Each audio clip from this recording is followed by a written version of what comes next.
what is, ay, what ethical issue is encountered and how was it resolved?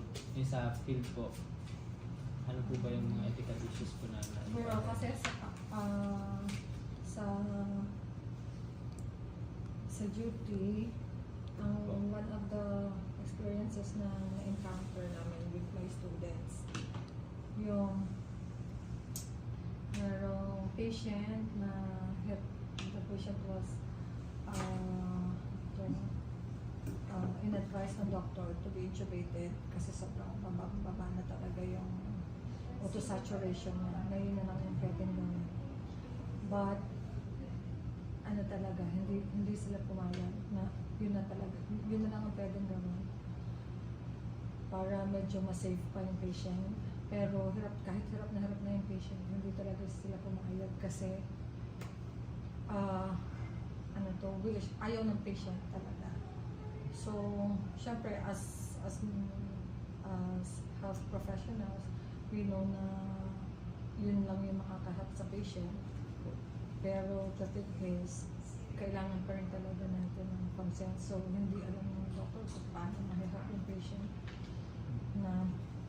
So, nagbigay na lang sila ng mga medications na pwedeng, kasi congested yung patient. So, pinaihi, binigyan ng food ng diuretics, pero hindi pa rin na-relieve talaga. So, hanggang hirap na hirap yung patient na nangyari na lang doon, parang nakita na lang namin na unti-unti na lang talagang nag-deteriorate yung patient.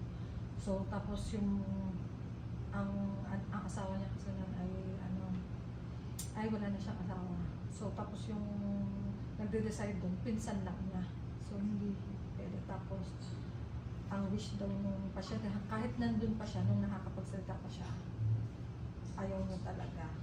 So, yun yung mahirap sa atin. Minsan, alam natin na pwede pa sa na safe, pero sila yung nag-request.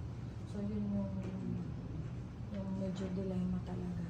Na minsan makikita natin sa mga situations na gusto natin i-help, pero hindi na natin kasi meron talaga tayong na, syempre, we have to still respect their rights.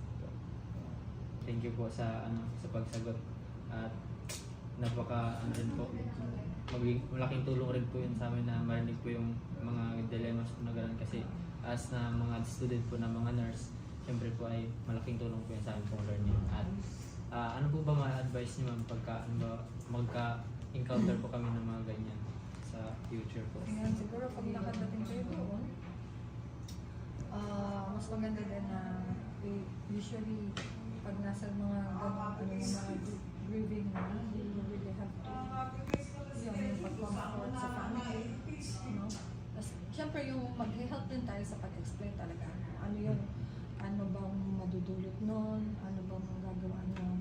Pero syempre depende pa din minsan sa pasyente. Minsan naman meron naman talagang mas maiintindihan ka agad nila. So yun, syempre mas i-broaden pa ninyo ang knowledge nyo para mas ma-explain natin ang ayaw sa patients kung ano ba talaga ang need nung intervention na yun. Thank you po ma'am. Okay. Yun lang po at yun cut.